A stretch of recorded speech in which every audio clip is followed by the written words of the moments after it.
भारतीय इतिहास में अनेक ऐसी घटनाएं घटी हैं जिन्होंने संपूर्ण भारत में खलबली मचा दी थी। इनमें से सबसे महत्वपूर्ण घटना थी भारत पर अरबों का आक्रमण। मोहम्मद बिन कासिम वो मुस्लिम आक्रमणकारी था जिसने 712 ईस्वी में भारत पर आक्रमण किया और सिंध प्रांत को जीत लिया।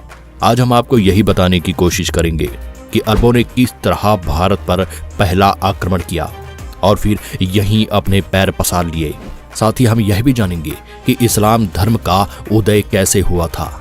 इस्लाम धर्म का उदय। सबसे पहले हम ये जान लेते हैं कि इस्लाम धर्म की नींव कैसे पड़ी। बताते हैं कि अरब के लोग कबीलों में रहते हैं और ये खाना बदोश जीवन व्यतीत करते थे।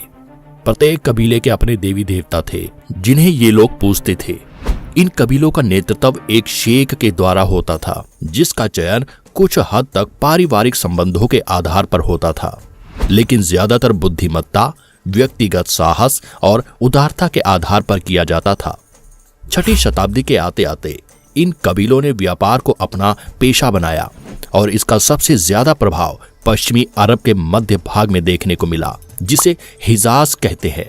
आपको बता दें कि इस्लाम उदय के 2 प्रमुख स्थान मक्का और मदीना इसी इलाके में आते हैं। बाद में कुछ लोगों ने शहरों की ओर पलायन किया। ये लोग खेती और व्यापार करके अपना जीवन व्यतीत करने लगे।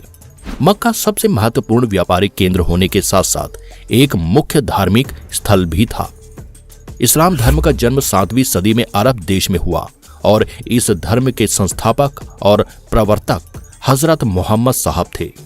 612 ईस्वी के आसपास उन्होंने स्वयं को खुदा यानी अल्लाह का दूत बताया और अल्लाह के द्वारा बताए गए मार्ग को लोगों के सामने रखा। बताते हैं कि मोहम्मद साहब ने 15 वर्षों तक एक गुफा में रहकर चिंतन एवं मनन किया और उसके बाद उन्हें अल्लाह के दर्शन हुए। उन्होंने खादिजा नामक एक 45 वर्षीय धनी विधवा महिला के साथ धर्म प्रचार का काम करना प्रारंभ किया। कहते हैं कि यह महिला विश्व की पहली ऐसी महिला थी जिसने मोहम्मद साहब के नवीन इस्लाम धर्म को स्वीकार किया। बाद में मोहम्मद साहब ने खादिजा से विवाह कर लिया था। इस्लाम की स्थापना के बाद मोहम्मद साहब ने सारा जीवन खुदा के संदेशों और इस्लाम का प्रचार करने में लगाया। जिस समय मोहम्मद साहब ने इस्लाम धर्म की नींव रखी उससे पहले अरब के लोग प्राचीन अरबी धर्म का पालन करते थे। मक्का में कोई स्थायी राज्य या शासन नहीं था। यहाँ के लोगों में नशा करने और जुआ खेलने की बुरी आदतें थी।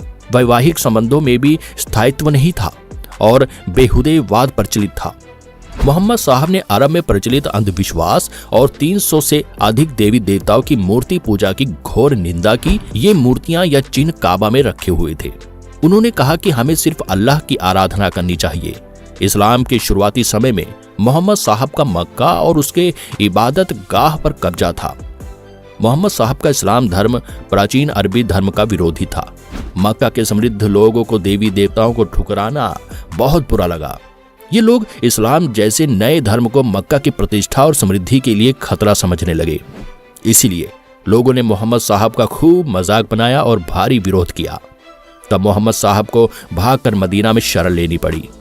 मोहम्मद साहब की इस यात्रा को हिजरा कहा जाता है और इसी दिन से मुसलमानों के हिजरी कैलेंडर की शुरुआत हुई। यह घटना 24 सितंबर 622 ईस्वी की है।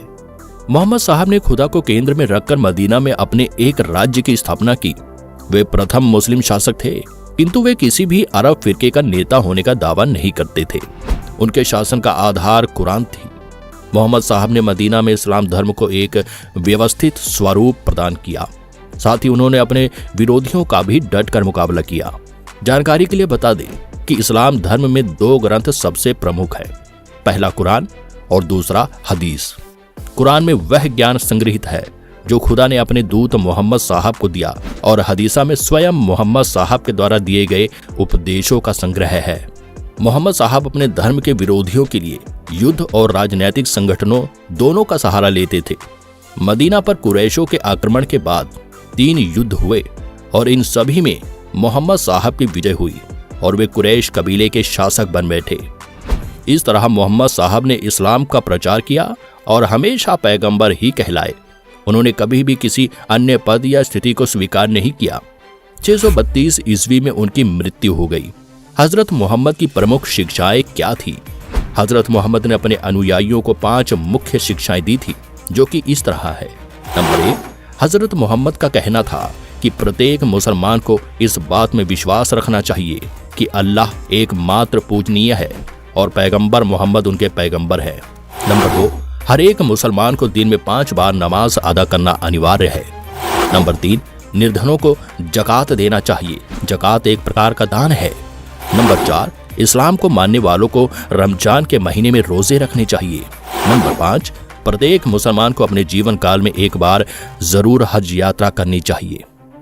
पैगंबर मोहम्मद ने अपना कोई उत्तराधिकारी नियुक्त नहीं किया था, इसीलिए जनसाधारण ने उनकी मृत्यु के बाद अबू बकर को उनका उत्तराधिकारी बनाया, जिसे खलीफा कहा गया। हजरत मोहम्मद के बाद खलीफाओं ने इस्लाम धर्म को आगे बढ़ाया। उनके नेतृत्व में अरब के बाद मिस्र, ईरान, इराक और सीरिया जैसे देशों तक इस्लाम धर्म का विस्तार किया। इस्लाम इतिहास में अब्बास वंश के शासकों ने सबसे अधिक समय तक शासन किया। भारत पर अरबों का आक्रमण और इस्लाम धर्म का प्रवेश। भारत पर अरबों का पहला आक्रमण करीब 7वीं शताब्दी में हुआ था और इसके बाद इस्लामी आक्रमणकारियों ने बार बार भारत पर हमला कर यहाँ की मूल संस्कृति पर आघात किया और यहाँ इस्लाम धर्म की स्थापना की। इराक के हाकिम अल हज्जाज ने मोहम्मद बिन कासिम के नेतृत्व में अरबों को सिंध पर आक्रमण करने के लिए भेजा था। मोहम्मद बिन कासिम हज्जाज बिन यूसुफ का भतीजा और दामाद था। 712 ईस्वी में अरब आक्रमणकारी ने सिंध पर विजय हासिल की थी। हज्जाज उस वक्त इराक का राज्यपाल था। हज्जाज ने ही मोहम्मद बिन कासिम को 17 वर्ष की आयु में मरकान तट के रास्ते सिंध भेजा था। दरअसल हज्जाज बिन यूसुफ को कई अरबी व्यापारियों से सूचना मिली थी कि भारत के राजाओं के पास खजाने के असीम भंडार है। यह सुनकर उसके मन में लालच आ गया था। तब उसने भारतीय खजाने को लूटने और इस्लाम धर्म की जड़ें मजबूत करने के मकसद से मोहम्मद बिन कासिम को सिंध पर हमला करने के लिए राजी किया था। एक मत ये भी सुनने को आता है कि कासिम को सिंध भेजने का कारण यह था कि समुद्री लुटेरे अल हज्जाज के जहाजों को जिस क्षेत्र में लूट रहे थे वह क्षेत्र दाहिर के राज्य में आता था। जब हज्जाज ने दाहिर के इस बारे में जांच पड़ताल के लिए कहा तो उन्होंने इस बात से साफ इनकार कर दिया कि लुटेरों से उनके राज्य का कोई संबंध नहीं है। अल हज्जाज ने दाहिर से अपने लूटे गए जहाजों के बदले जुर्माने की मांग की थी, मगर दाहिर ने असमर्थता जताते हुए कहा कि उनका उन लुटेरों पर कोई नियंत्रण नहीं है। दाहिर के इस जवाब से हज्जाज भड़क गया और उसने सिंध पर आक्रमण करने का निश्चय किया। फारसी ग्रंथ चचनामा में अरबों की सिंध पर जीत की जानकारी मिलती है। बताते हैं कि मोहम्मद बिन कासिम अपने सैन्य सिपाहियों को लेकर राजा दाहिर से युद्ध करने के लिए जब भारत आया तो उसने दाहिर के विरोधियों को बड़ी चालाकी से अपने साथ मिला लिया। इस तरह उसके पास सैनिकों की कोई कमी नहीं थी। युद्ध की घोषणा होते ही मोहम्मद बिन कासिम के सेना ने सिंध की सेना पर जबरदस्त आक्रमण कर दिया। राजा दाहिर हाथी पर बने लकड़ी की गद्दी पर बैठकर बड़ी वीरता से कासिम के सैनिकों से लड़ रहे थे। राजा दाहिर की सेना कासिम की सेना पर भारी पड़ती नजर आ रही थी और कासिम से ये बर्दाश्त कर पाना मुश्किल हो रहा था।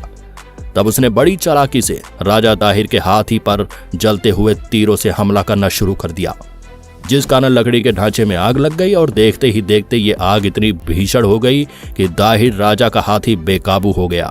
वह आग को बुझाने के लिए सिंधु नदी के पानी में चला गया। जैसे ही राजा दाहिर हाथी से उतरकर नीचे आए तो कासिम ने उन पर हमला कर दिया, उन्हें मार दिया। इस तरह कासिम ने सिंध पर अपना कब्जा कर लिया। युद्ध में राजा दाहिर की मृत्यु के बाद मोहम्मद बिन कासिम ने उनकी 2 बेटियों को खलीफा के पास भेज दिया था। इसके बाद मोहम्मद बिन कासिम नहीं रुका और उसने लगातार कई आक्रमण किए। उसने अपने नेतृत्व में जितने भी अभियान चलाए उन सभी में लगभग उसे विजय प्राप्त हुई, जिनमें से कुछ इस तरह है। ब्राह्मणवाद पर अधिकार। ब्राह्मणवाद की सुरक्षा का दायित्व दाहिर के बेटे जयसिंह के ऊपर था। उसने कासिम के आक्रमण का बहादुरी के साथ सामना किया, लेकिन कुछ लोगों के विश्वासघात के कारण वह पराजित हो गया। ब्राह्मणवाद पर कासिम ने अपना अधिकार स्थापित कर लिया। आलोर विजय। ब्राह्मणवाद पर अधिकार के बाद कासिम आलोर पहुंचा। शुरुआत में आलोर के निवासियों ने कासिम का सामना किया, लेकिन अंत में उसकी ताकत की वजह से विवश होकर आत्मसमर्पण करना पड़ा। मुल्तान विजय। आलोर पर विजय प्राप्त करने के बाद कासिम ने मुल्तान की ओर रुख किया। यहाँ पर आंतरिक कलह के कारण विश्वासघातियों ने कासिम की सहायता की। उन्होंने नगर के जल स्रोतों की जानकारी अरबों को दे दी, जहां से दुर्ग निवासियों को जल की आपूर्ति की जाती थी। बाद में दुर्ग के सैनिकों ने आत्मसमर्पण कर दिया और कासिम का नगर पर अधिकार हो गया। इस नगर में मीर कासिम को इतना धन मिला कि उसने इसे स्वर्ण नगर नाम दिया। इस तरह अरबों यानी मुस्लिम आक्रमणकारियों ने भारत पर अपना पहला आक्रमण कर यहाँ धीरे धीरे अपने पैर जमाने शुरू कर दिए थे। उन्होंने भारतीय धर्म व संस्कृति को तहस नहस करने में कोई कसर नहीं छोड़ी।